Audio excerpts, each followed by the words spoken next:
രാഗിനാണ് വിവരങ്ങൾ നൽകിയത്. അരുൺ ശങ്കർ കൂടി ചേരുന്നുണ്ട്. അരുൺ, പരിപാടി നടക്കുന്ന വേദിയിലേക്ക് ഗവർണർ എത്തിക്കാണുമല്ലോ, അവിടെയൊക്കെ പ്രതിഷേധം കാണാൻ കഴിയുന്നുണ്ടോ? അതിന് സമീപത്തെങ്കിലും എങ്ങനെയാണ് പോലീസിന്റെ സുരക്ഷ?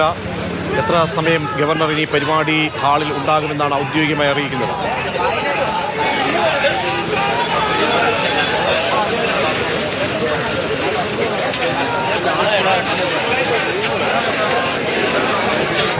പ്രജീഷ്, ഗവർണർ സ്ഥലത്തേക്ക് എത്തിയിരിക്കുന്നതാണ് അറിയാൻ കഴിഞ്ഞ വഴിയായി ജില്ലയിലേക്ക് കടന്ന ആ പ്രദേശം വലിയ പ്രതിഷേധം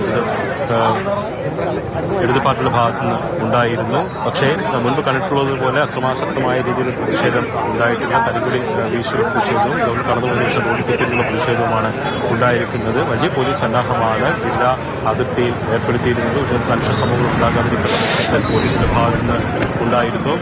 വാഹനങ്ങൾ തടഞ്ഞുകൊണ്ടുള്ള പ്രതിഷേധമാണ് ഇപ്പോൾ ഈ സ്ഥലത്ത് ഇത് പ്രവർത്തകർ നടത്തിയതിപ്പോൾ ആ പ്രതിഷേധവും അവസാനിപ്പിച്ചിരിക്കുകയാണ്. ഇതിൽ ഗവർണർ ഈ 1-2 മണിക്കൂർ കൂടി ഈ തൊടുപുഴയിൽ ഉണ്ടാകും. ആ സമയം മറ്റ് മനുഷ്യ സംഭവങ്ങൾ ഉണ്ടാകാതിരിക്കാനുള്ള എല്ലാ മുൻകരുതലുകളും പോലീസിന്റെ ഭാഗത്തു നിന്ന് എടുത്തിട്ടുണ്ട്. വലിയ സന്നാഹങ്ങളാണ് പോലീസ് ഓരോ ജംഗ്ഷനിലും ഏർപ്പെടുത്തിയിരിക്കുന്നത്.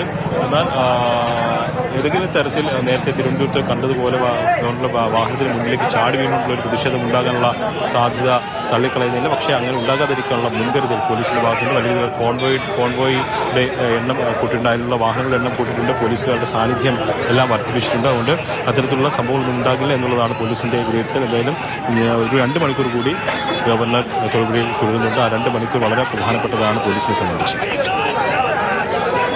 അരുൺ, ഈ 2 മണിക്കൂർ അരുൺ സൂചിപ്പിച്ചതുപോലെ വലിയ പ്രതിഷേധങ്ങൾ ഉണ്ടാകും. അത് SFIയുടെ ഭാഗത്തുനിന്ന് മാത്രമാണോ? സർവകലാശാലയുമായി ബന്ധപ്പെട്ടുള്ള പ്രതിഷേധങ്ങൾ SFIയുടെ ഭാഗത്തുനിന്ന് പ്രത്യേകമുണ്ട്. ഈ ഭൂപതിവ് നിയമ ഭേദഗതിയിൽ ഒപ്പിടാത്തതുമായി ബന്ധപ്പെട്ട് LDFന്റെ ഭാഗത്തു നിന്നുള്ള പ്രതിഷേധം അത് എങ്ങനെയുണ്ടാകും? CPMന്റെ ഭാഗത്തു നിന്നും നേതാക്കളുടെ ഭാഗത്തു നിന്നുമൊക്കെ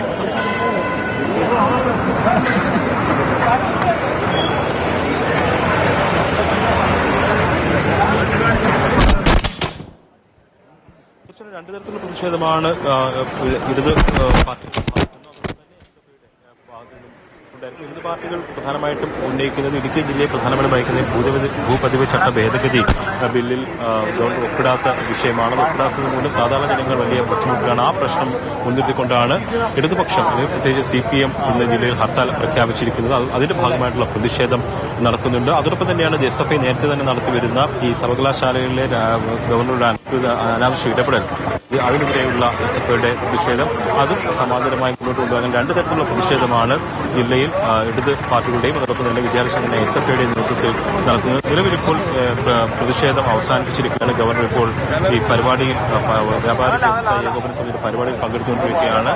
നിലവിൽ ഇവിടെ നടത്തിക്കൊണ്ടിരുന്ന റോഡുകളിൽ നടത്തിക്കൊണ്ടിരുന്ന പ്രതിഷേധം അവസാനിപ്പിച്ചു. ഇനി ഗവർണർ തിരിച്ചു പോകുന്ന സമയത്തായിരിക്കും വീണ്ടും ഉണ്ടാകും. ഗവർണർ ഏകദേശം 2 മണിക്കൂർ കൂടി ഈ തൊടുപുഴയിൽ ഉണ്ടാകും. 1 മണിക്കൂറായിരിക്കും ഈ വ്യാപാരി വ്യവസായ ഏകോപന സമിതിയുടെ പരിപാടിയിൽ പങ്കെടുക്കുന്നത്. അതിനുശേഷം ഒരു കുറഞ്ഞത് 1/2 മണിക്കൂറെങ്കിലും തൊടുപുഴയിൽ ഉണ്ടാകുമെന്നാണ് കരുതുന്നത്. അങ്ങനെയെങ്കിൽ അദ്ദേഹം അവിടെ റെസ്റ്റ് ഹൗസിൽ വിശ്രമിക്കും.